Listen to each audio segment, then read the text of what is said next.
Oh my God, they're dead! Who could have done such a heinous act? I bet it was that frog down by the swamp. I don't like that frog. He's got them shifty eyes. It was that convict Ironjaw, that rapscallion. I bet it was that strange shadowy figure that likes to swing in the park on Thursday nights. I swear to you, it was my stuffed panda. He's possessed. It could have been Ricky's arm. We haven't seen it since it got cut off. I definitely know who the killer is. Blank is the killer. Hello and welcome to Blank is the Killer, the unoriginal horror movie podcast where I, your deep sea guide Josh Baker, cover 6 new-to-me horror movies with a random spooky topic 7 at the end. This episode contains junior horror, deep terror, and gem thrills. If like podcast, iTunes please. What? Never mind that. Make sure your sea suit doesn't have any faults and follow me to the bottom of the ocean. Number 1, Excision, 2012, directed by Richard Bates Jr. A high school student named Pauline is delusional and has a fascination with becoming a surgeon. Her mother is dismissive of her issues and has her see a priest instead of an actual psychiatrist. Pauline's sister, Grace, has cystic fibrosis and isn't doing well. Pauline decides to perform a lung transplant on Grace to save her and impress their mom. Pauline knocks out and kidnaps a neighbor girl, knocks out Grace also, removes all of their lungs, and switches out Grace's old lungs with the new ones, killing both of them in the process. Pauline's mother then finds the failed operation in the garage. Pauline and her mother hug and start to scream. Pauline is the killer. Excision is the second movie I've seen from writer-director Richard Bates Jr. Suburban Gothic, the first movie I watched, was covered on the podcast some time ago. Now that I've seen 2 of his offerings, I think I can say that I dig his style. He's great at writing funny dialogue and finding the perfect people to deliver it. Matthew Gray Gubler was the standout powerhouse in Suburban Gothic. He carried that movie to another level. He's briefly in Excision as a teacher. He's amazing as always. Like Gubler in Gothic, Excision is amazing solely due to one performance. Anna Lynn McCord plays the odd, gross, disillusioned Pauline. Her performance is incredible. Her awkward mannerisms, the way she talks, everything about her performance as Pauline is terrific. Excision is Pauline the movie. Pauline is captivating. I'd watch this character do anything. Excision is kind of a warped, coming-of-age story. It shows Pauline as she makes her way through high school classes, loses her virginity, studies surgical procedures, and fails at one of those procedures, which unfortunately ends up in the death of her sister. Hey, if the procedure would have been successful, her sister would have lived way longer. So what if the bratty neighbor would have still been dead? She was a meanie anyway. Right off the bat, Excision starts off with a weird, surreal, gory yet sensual fantasy that Pauline's having. She has a lot of these warped, medical, sexual fantasy dreams throughout the movie. They're interesting, and it was definitely a bold choice to include them. I think they work. Up until the climactic surgery, almost all of the gore in Excision exists in these fantasy dream sequences. Most of it looks pretty good. You can tell that a top of a head was removed with CGI, and that at one point Pauline's face is transposed onto a decapitated head, but given the context of this odd gore, it works well enough. Richard Bates Jr. movies are not high-budget movies. Most of the gore is practical and looks good. The lungs, practical and great. Those were more important than some fantasy scenes. A lot of familiar faces pop up in Excision. John Waters is the priest Pauline sees instead of a psychiatrist. We all love John Waters, but I wouldn't take my disillusioned, surgery-loving daughter to him for psychological help. If I did, my daughter might end up killing my other daughter accidentally or something. Other people include Ariel Winter as Grace, Tracy Lords as Mom, Roger Bart as Dad, Malcolm McDowell as a teacher, and Ray Weiss as the principal. Everyone's solid, but as stated previously, Anna Lynn McCord is on another level. One thing I really dug about Excision is that Pauline, a gross, weird loner girl, actually looks and acts like a gross, weird loner girl. She doesn't look like Anne Hathaway with glasses and curly hair. Pauline has pimples, greasy hair, terrible posture. You actually believe that she's an outcast. I can't even think of another movie off the top of my head that has a weird loner girl character that's believable. If that obviously attractive, non-religious virgin in Satanic Panic was replaced with Pauline, that movie might have worked. I recommend checking out Excision. It's a very unique movie with a performance I absolutely loved. I'm incredibly surprised this was Bates Jr.'s first feature. I'll be covering his other 2 films that I haven't seen yet a little later on in the episode. Number 2, The Ruins, 2008, directed by Carter Smith. In Mexico, 4 friends, Jeff, Amy, Stacy, and Eric, accompany 2 guys they just met, Matthias and Dimitri, to a secret Mayan pyramid. At the pyramid, villagers pop up and try to warn the foreigners about something. Amy and Dimitri touch some vines. Dimitri then tries to walk towards the villagers, who kill him. The foreigners ascend the pyramid. Matthias is lowered into the pyramid. Before he makes it to the ground, the rope he's using to descend snaps. Amy and Stacy go down into the pyramid to get him. He can't feel his legs. Amy throws vines that hit a villager kid. The villagers kill the kid. The vines are carnivorous and eat the flesh off of Matthias's legs and go inside a wound Stacy has. The vines end up killing Matthias. Stacy goes crazy and kills Eric. Jeff mercy kills Stacy after she asks him to. Jeff is killed while distracting the villagers, and Amy escapes. The villagers, Stacy, and the vines are the killers. I'm putting the villagers on the list because maybe medical experts could have saved the contaminated foreigners. Jeff isn't on the list because he mercy kills someone who explicitly asked to be killed. The Ruins is based on a book of the same name. In the book, everyone dies. How's the movie? I decided to watch The Ruins after being reminded of its existence when looking up Carter Smith, who also directed Midnight Kiss, which was covered on the last episode. I remember when The Ruins came out, everyone joked about it being called The Runs.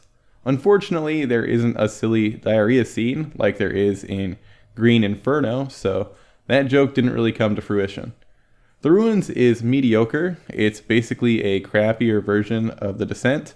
People go exploring and end up stuck somewhere. Right before starting The Ruins, I was talking about the movie Donnie Darko. Jenna Malone, most famous for her role in Donnie Darko, then popped up as Amy in The Ruins. She's the final girl. Out of everyone in the movie, she's definitely the best actor. Sean Ashmore played Eric. He was Iceman in those X-Men movies. He's not the weakest actor. That honor goes to Laura Ramsey, who played Stacy. All of her delivery is strange. For example, she has to drop down into the pyramid. She ends up with a gnarly gash on her leg from a fall. This is how she lets everyone know about the injury. I cut my knee. Weird. Jonathan Tucker played Jeff. His face creeps me out. It gives me strong serial killer vibes. Jeff's whole thing is that he's in med school and knows, or at least thinks he knows, a lot about being a doctor. Kat, who watched the movie with me, thought that there would be a twist where Jeff took his friends to the Ruins in order to try and be the first person to cure someone after they came in contact with the vines. That would have been interesting. The gore effects are where The Ruins shines. Most of the effects are practical. Matthias's munched on bone legs look amazing. Stacy's underskin vine removal and self-butchering scenes are horrifying and visceral. Even the digitally enhanced headshot on Dimitri looked pretty solid. Kudos to the effects team. These amazing effects are great and all, but they can't and don't carry The Ruins on their own. There's just not a lot going on with the plot. There are no real surprises. The biggest surprise of the movie is when Matthias doesn't die from the fall into the pyramid. He totally should have turned into a messy blood splatter instead of ending up alive and paralyzed. Speaking of Matthias being paralyzed, Amy and Stacy have to move him onto a makeshift gurney. They talk ad nauseum about how they have to move him as carefully as possible as to not cause further injury. As soon as they pick him up, they bend the poor bastard in half. I don't think they could have done a worse job if they tried.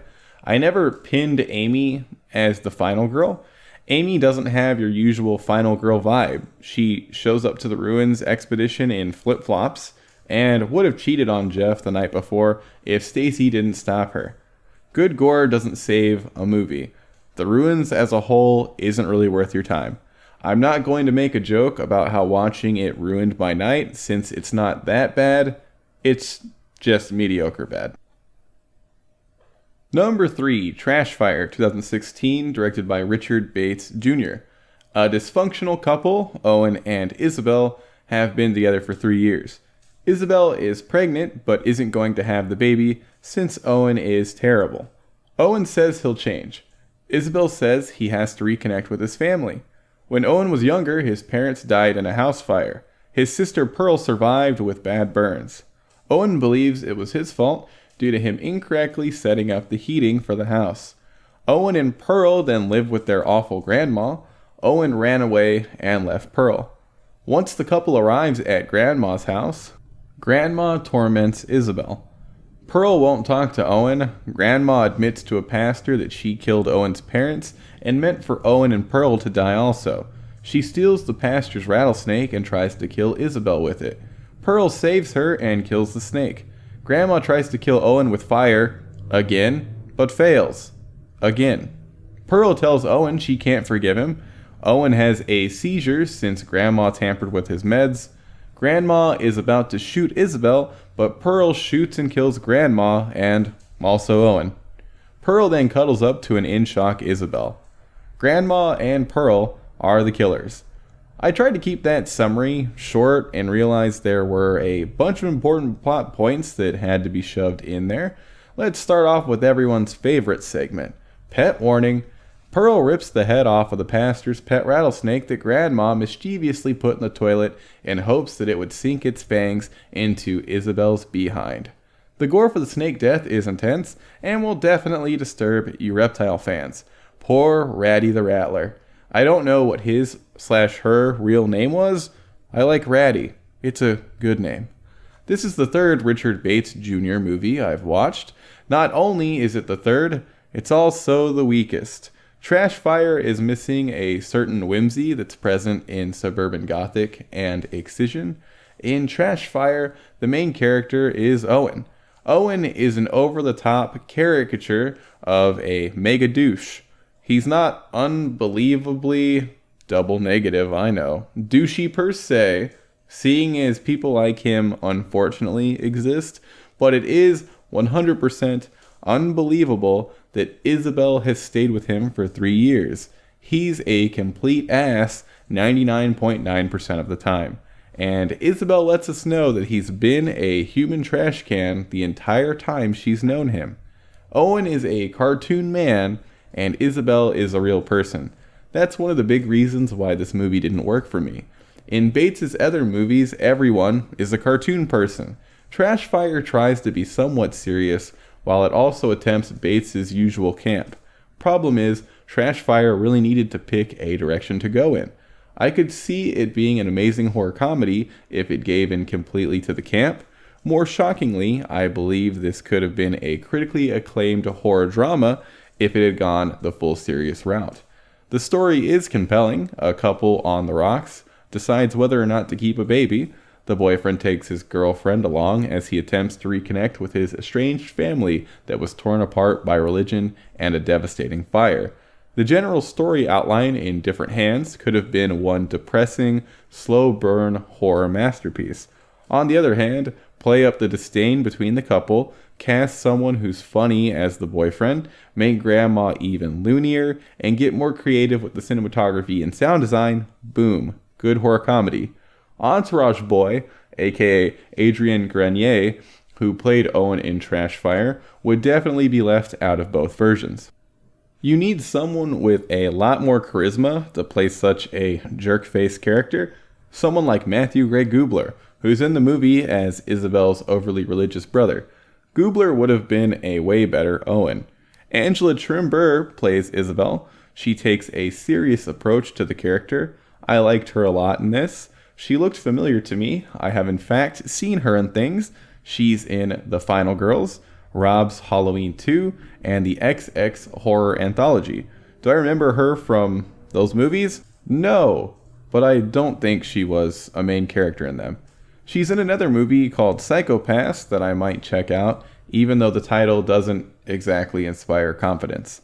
Pauline, Anna Lynn McCord from Excision is in Trash Fire. She's the killer again. She does an okay job as Pearl, but after Excision, I wanted more from her. Speaking of her being the killer again, the ending of Excision and Trash Fire are both feel-bad endings. The feel-bad ending worked better in Excision because of the humorous journey to the unfortunate fate. In Trash Fire, the ending just puts you down. I'm not against feel-bad endings. I think I wouldn't have been as bummed out if Isabel was killed or if Owen ended up surviving instead. The whole movie you want better for Isabel. She puts up with her terrible boyfriend, takes care of him when he has seizures, and puts up with his awful grandma. Then when she finally starts loving Owen again, he's killed. Segue to the gore. Pearl shoots Grandma and Owen with a shotgun. The shots land off screen, but there is blood splatter onto Pearl from the blast. I really like the way it was done. The splatter from Grandma's death is especially great. The splatter and snake gore is all done practically and looks solid. Pearl's burn makeup is also practical and looks decent. They say she has burns over 80% of her body, but it didn't really look like she did. I think they could have put a little more effort into the look of her character. Trash Fire isn't a trash fire, but it's also not a movie I recommend to anyone but Richard Bates Jr. superfans. I'm hoping this is the weakest of his movies, because I have one more to watch. Number 4, Tone Deaf, 2019, directed by Richard Bates Jr. After losing her job and boyfriend, Olive decides to go on a trip by herself for some me time. Harvey, an older man whose wife just died, rents his house to Olive. Harvey wants to feel what it's like to kill someone. Harvey ends up killing an old friend of his family named Agnes, a serial killer named James that planned on killing Olive after meeting her in a bar, and a girl James kidnapped. Harvey then tries to kill Olive. It doesn't go well. Olive's hippie mom and her young boy toy show up. The boy toy is killed. Olive's mom shoots Harvey. Olive then stabs him to death. Harvey and James are the killers. I mean, we don't technically see James kill anyone, but he had a captive girl, and it's heavily implied he's been kidnapping and murdering girls. Well, I think I'm done with Richard Bates Jr. now. I have seen all of his features, and these last two, Trash Fire and Tone Deaf, were a Trash Fire and Tone Deaf. So they're not just clever names. Haha, Wayne's World. To be fair, Trash Fire isn't Trash Fire levels of bad. It just wasn't great. Tone Deaf is worse than Trash Fire. Like its predecessor, Tone Deaf has some interesting ideas. Two generations are pit against each other. Harvey the boomer and Olive the millennial. Both characters break the fourth wall and talk directly to the audience. I hate the word, but all of the fourth wall breaking was cringy. Harvey spends way more time breaking the fourth wall than Olive does. He rants about how my generation good, new generation bad. He's said to have dementia, so up until the end where Olive breaks the fourth wall, my headcanon was that Harvey was actually ranting to no one instead of purposely breaking the fourth wall. Olive only talks to the audience at the end where she calls out baby boomers. She explicitly says baby boomers, which feels completely out of place. I'm technically in the millennial generation. I know, we suck. And our generation shorthanded baby boomer to simply boomer years ago. So it's weird that Olive says effing baby boomers instead of just effing boomers. None of the social commentary in Tone Deaf is new or original. The general idea of the movie is kind of interesting. Someone who is towards the end of their life decides to murder since it's an experience they've never had.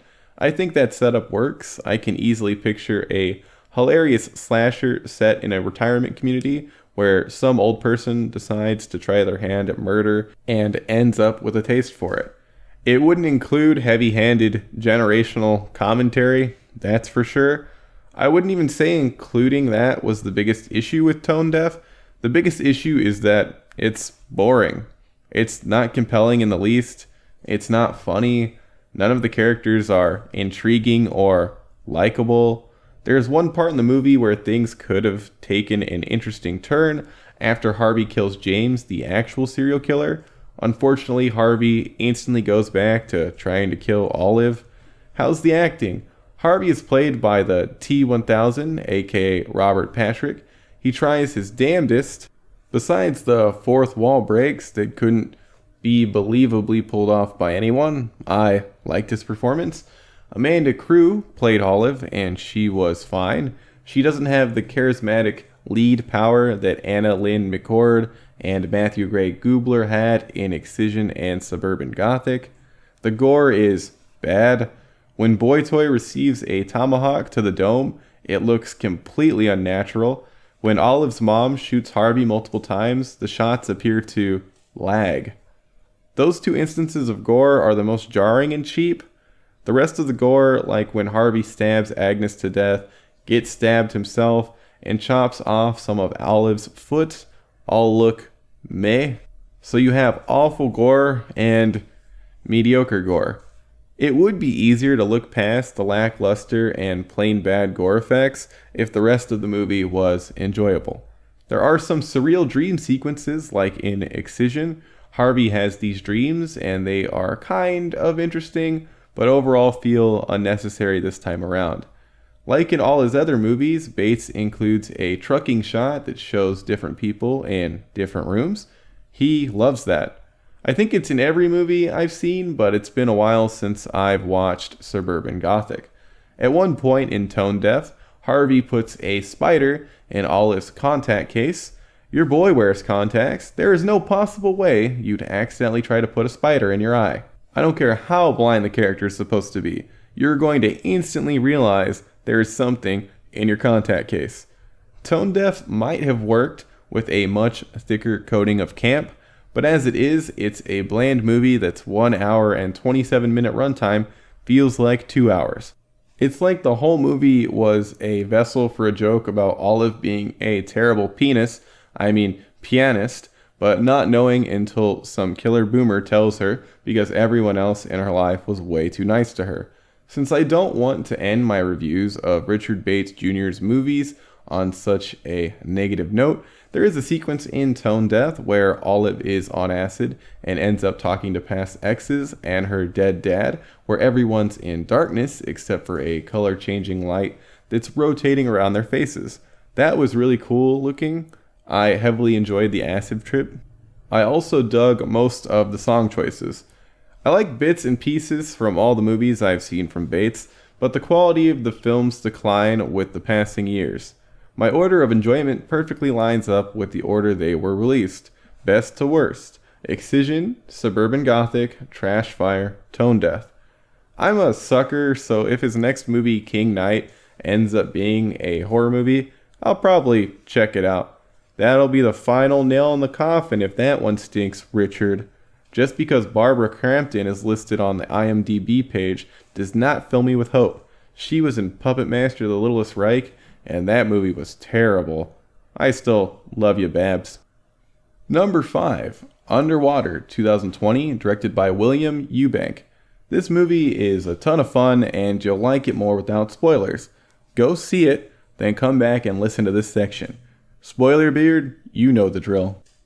You ain't gonna want this underwater adventure spoiled, so skip to 33 minutes 40 seconds to avoid all the wet spoilers. Yar.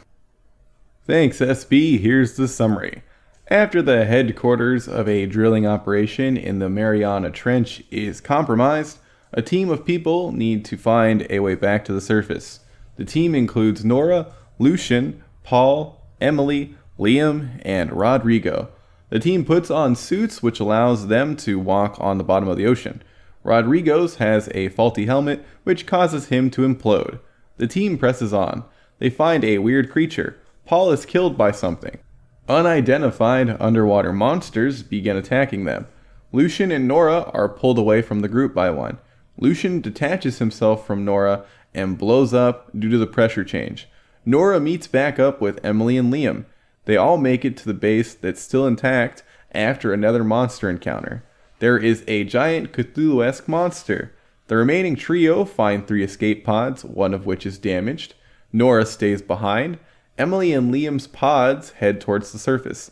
They are pursued by the monsters. Nora blows up the base, which kills the monsters pursuing the pods and the giant monster. Her sacrifice allows Emily and Liam to survive. Dangerous underwater pressure and unclassified monsters are the killers. You know what time of the year it is? F you, it's January, so Underwater sucks, right? I mean, it came out in January, the dump month. Underwater is great. It's the best horror movie I've seen this decade. Decade joke aside, it's a very solid sci-fi creature escape feature. The pacing of Underwater is incredible. There is never a dull moment. The entire movie can be boiled down to a team needs to go from point A to B. That team is cut in half by the time they get to point B. When I walked out of the theater, I wasn't sure what Underwater was rated. I decided it must be rated R because it has some horrific death scenes. I couldn't remember how much profanity was included. I'm assuming that Underwater got away with the PG-13 rating, which it got, due to implying most of the gore. The first speaking character death we get is an implosion, blood and body parts everywhere. It's incredibly unsettling. Pressure is horrifying. I will point out real quick that the first speaking character to die is the only black character, Rodrigo. He loved anime. Big tangent. In the movie, we basically learn that it's okay to die if you don't have a loved one waiting for you. Lucian's daughter is dead. Nora's fiance is dead. Paul's stuffed bunny, well, that bunny actually makes it, but it was technically an inanimate object. Rodrigo's boom anime babes, fake. Waifus aren't enough of a reason to get to live. Sorry, Rodrigo. Maybe you would have lasted longer if you walked around with a big booby body pillow like Paul carried around his bunny. Maybe Paul would be alive if he held onto that bunny. The only 2 people with alive, animate love interests are the survivors, Emily and Liam, who I guess only survived because they're into each other. Back to the horrors of underwater pressure. I'd say the scariest parts of the movie are the realistic stuff. Being stuck in a base that could implode at any moment, having to walk on the bottom of the pitch black ocean without knowing if you'll even find the other base you're headed towards, Hachimachi is the deep sea spooky. Since the situation is scary sans monsters, yes, Underwater is a sci-fi underwater reskin of The Descent. I've seen some people comparing Underwater to Alien for some reason, but Underwater is pretty much beat for beat a remake of The Descent. I love The Descent. I loved Underwater. We have to find a way out of this horrible situation isn't the most original plot, but allegedly there's only like 7 stories. Let's look at the 7 possible plots. Voyage and return, yep, with a dash of overcoming the monster. Since I already hit on gore with the implosion death, how's the rest? The gore is incredible for a PG-13 movie. The implosion, the implication of Paul being ripped out of the bottom of his suit, a dead body that's being munched on by a squid monster baby, and all the cuts and blood look fantastic. I was really impressed by all the gore effects. The monsters, Baby Monster looks incredible. I'm not going to dog on Emily, the research assistant, for getting handsy with the little flesh demon sans gloves. She should have put on gloves before touching it, right? Of course, even though she touches some unknown species with her bare hands. I didn't find her glovelessness as bad as similar scenes in other movies like Sea Fever and Prometheus. The corpse of that little monster looked amazing. The next level of monster I wasn't much of a fan of. I think my biggest issue with the next level is the amount of time they have on screen. One of the tensest parts of Underwater is when the team is walking on the bottom of the ocean and keep seeing these creatures that then quickly shift back into the darkness. The big boy Cthulhu monster is super cool. It's got mandibles, loads of teeth, tentacles, and eyes. Eyes? What does it need eyes for? Well, all the creature levels besides Baby have eyes, and I personally think the creatures would have looked even better without them. It's pitch black down there. Sure, these creatures are otherworldly. Maybe their eyes can see in the darkness. Whatever. Aesthetically, I think eyeless squid, merperson, elder god creatures would look scarier. I also wasn't a huge fan of the second tier monster having a humanoid upper torso. That being said, here are a few things I'd change that would make Underwater one of the best horror movies ever. Redesign Tier 2 monster to be more like a horrifying squid. Remove eyes from both Tier 2 and Tier 3 monsters. Remove stupid generic scream sound from the monsters. They are way scarier without the dumb noise. If you want to have them make noise, clicks, or maybe a weird low bassy hum, look up the bloop. Well, not exactly the bloop, but some freaky sound that you wouldn't expect would be better than a standard monster shriek. Add in a very quick thing about Nora being a master hacker. Sure, she talks a little bit about how she's great with machines, but that doesn't explain how she'd easily be able to hit a few buttons and make an entire base explode. That's my biggest nitpick. Why would this huge underwater base have an easy way to make it self-destruct? I'm not sure if I'd remove Nora's narration in the beginning and end. I think it works actually. Another thing I don't know if I'd change is the end newspaper articles that let the viewer know Emily and Liam survived. They aren't allowed to talk to the press, everything is classified, and drilling will continue. Leaving the theater, I wasn't a huge fan of that, but the articles have grown on me. Those are my patch notes. How's the acting? Kristen Stewart is fantastic as Nora. Yes, TJ Miller is in this. I don't like him at all. I found his portrayal as Paul perfect though. He does joke a little more than he probably should, but person who's constantly joking as a coping mechanism in a deadly situation works for me. Vincent Cassel is solid as Captain Lucian. He definitely gives off that sea captain vibe. John Gallagher Jr. as Liam, Jessica Henwick as Emily, and Mamadou Athie as Rodrigo are all great. I had no problems with any of the acting in this. Underwater is a tense, dread-inducing thrill ride from start to finish. It has some jump scares that feel earned and make sense. That's a rarity. I'm hoping you checked it out before having it spoiled here, but if you listen to this section beforehand, I highly recommend checking it out in theaters. Support awesome sci-fi, original-ish, practical effects, suits, and sets horror movies. One other thing I absolutely loved about this movie was the team all working together. No one was a backstabbing jerk. Everyone was trying to help everyone. Heroes all around. That kind of stuff makes me tear up.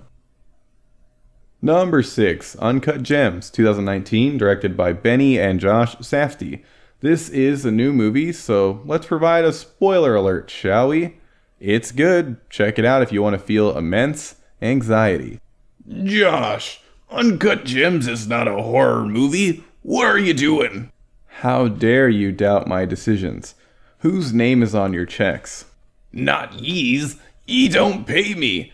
If ye did, I wouldn't accept checks. I'd request to be paid in booty. I'm ignoring your phrasing there. Uncut Gems is one of the most terrifying movies I've ever seen, so I'm counting it. It's my podcast. Do the time skip. Yar.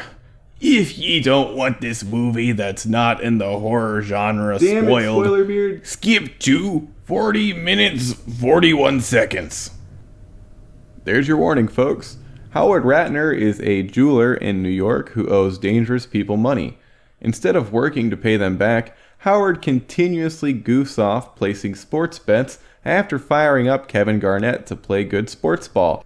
Luckily for Howard, one of the 2 winning bets he makes goes through after he sends his young girlfriend that he's cheating on his wife with to place the bet and traps the debt collectors. Howard wins a ton of money, releases the collectors, and is instantly shot in the face by one who's named Phil, who also kills one of the other debt collectors who didn't want anyone murdered. Phil is the killer. I really simplified the plot. Lots of crazy, anxiety-inducing action is packed into Uncut Gems. This movie made me feel like I was about to have a panic attack. No joke. And I knew how it was going to end. Don't look at comments on tweets about movies you haven't seen yet. This is my first Safdie Bros movie. Good time, looked interesting, but looked like a feel-bad crime movie which I haven't been in the mood to watch. But you watched Uncut Gems? Yeah, I'm not sure why. I guess it might have to do with me being an Adam Sandler fan. You know what I mean, before he just decided to make movies so him and his friends could make money and have fun. I respect that, actually. I know a lot of people want to call him out for it, but if I had already made a bunch of well-received comedies, I think I'd help out my friends and have fun. Wins Little Nicky 2. I think it's time.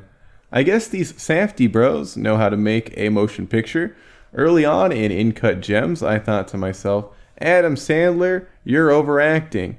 Minutes later, I thought to myself, Howard Ratner, what the hell are you doing? It took a little time, but Adam Sandler completely disappeared in that role. I saw this at the Alamo Drafthouse, and the pre-show had an interview with the Safdie bros where they say Howard is a winner who doesn't win. Is he? Is he, Safdie bros? I would not personally call Howard a winner in any regard, well, except in the fact that he somehow got some young, actually attractive woman to genuinely want him. Julia is the younger woman that Howard has on the side. There are multiple parts in the movie where I expected Howard to find out Julia was using him. When he hides in the closet as she comes home, I was sure she was going to come in with a dude and tell him he had to skedaddle since Sugar Daddle was coming over. Nope. I thought she was going to dip with the bet money Howard gave her. Nope. I did not expect for her to get a little handsy with The Weeknd. Yeah, the singer. That came out of nowhere. She said she didn't really do anything with him though, and I strongly believe her. She even gets Howie tattooed on her tuchus. So I guess in the game of finding a young girl to cheat on your wife with, which is a game for losers in my book, Howard technically wins. Besides that, he's just a lucky schmuck. Or the uncut gemstone that he lets Kevin Garnett rub before 2 big games is actually magic. It's strange that Kevin Garnett agreed to be in the movie since it makes him come off as kind of an idiot. KG believes the gem is magic. Come to think of it, I'd love to play a characterized version of myself that believes in magical b-ball skill aiding shoes that were worn by Michael Jordan originally. I mean, magical b-ball skill aiding gem.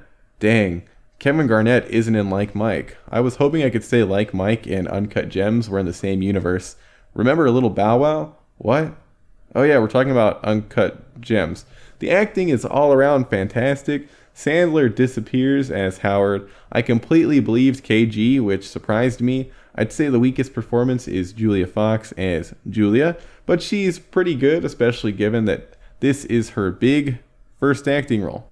Her character is completely unbelievable, but that's not her fault. Strange fact from her Wikipedia, during high school, Julia was a dominatrix for 6 months. I wish that was from Adam Sandler's Wikipedia page instead. Unlike most movies where an actor will say their line and another actor will wait and respond, Uncut Gems has everyone constantly talking over each other, which feels real and really helps up the anxiety in a ton of scenes. The score feels out of place at times, but I believe it's the way it is to amp up the feeling of anxiety. The score, coupled with the frenetic dialogue alone, made me want a beer. The cinematography is varied and interesting. One shot in particular stood out to me. Howard walks into a pawn shop and the camera placement makes it feel like you're watching Howard through a security camera. Uncut Gems is a perfectly crafted film. How two young brothers are able to pull this off, I'll never know. I actually do know. In the pre-show interview, they talked about the amazing crew they got together that included tons of old school talent. If any filmmaking legends would like to work with me to make a really stupid slasher movie, please email blankisthekiller@gmail.com. Gore? Gore's fine. There are 2 gunshot inflicted kills, and they look real and disturbing. That's it? That doesn't sound like a horror movie. Okay, I probably should have watched a horror movie for this section instead, but Uncut Gems is a legitimately terrifying movie. I'd say check it out even with spoilers, because this movie is truly about the anxiety you have along the way. Movies starting with the letters UN have been 100% interesting for me in 2020 so far. Fun fact, Jonah Hill almost played Howard. That would have been terrible. Number 7, The Witcher, no spoilers. Your boy checked out the new Witcher show on Netflix. I was skeptical. I've never played the games, even though everyone tells me I should. I probably should, but now I don't want to spoil the show by playing the games. The Witcher is incredibly fun. Is it perfect? No. It's still entertaining and definitely worth your time. I mostly wanted to talk about the horror element in this section. The Witcher is basically a bounty hunter that fights monsters. That means the show is littered with different monsters. Most of the designs for the creatures are great. Sure, CGI is prevalent, but this is a Netflix show. It doesn't have an endless budget. The CGI is pretty solid. I really dug how almost all of the creatures look. The series starts off as your basic Monster of the Week show. I love Monster of the Week format. Unfortunately, things get a little more overarching towards the end of the season, but even when it's not Monster of the Week, the show is compelling. The spookiest episode of the season has to be episode 3, Betrayer Moon. It's a great standalone episode with an amazing monster. Watch The Witcher. I know this is another super short section 7. I might be changing things up with this section in the future. Since I'm not diving into horror series as much as I used to, there's been a ton of non-horror content that I've been binging when not watching horror movies. If you listeners have any ideas for what you'd like to hear during Topic 7, let me know. Maybe I'll rewatch some of my favorite horror movies and talk about whether or not they still hold up. Who knows? That'll do it for Blank is the Killer, episode 62, Junior Horror, Deep Terror, and Gem Thrills. If you liked the podcast, why not leave a rating on iTunes? I know it's a pain in the butt, but I'd appreciate it. A big thanks to Sticker Fridge for hosting the podcast, allowing it to invade your ears. They're great. Go check out other shows on the network. Episode 63 will be up January 23rd. Even though I am a Nick Pesh fan, I have no current plans to see The Grudge. Till next time, I'm going to place a silly bet on sports ball.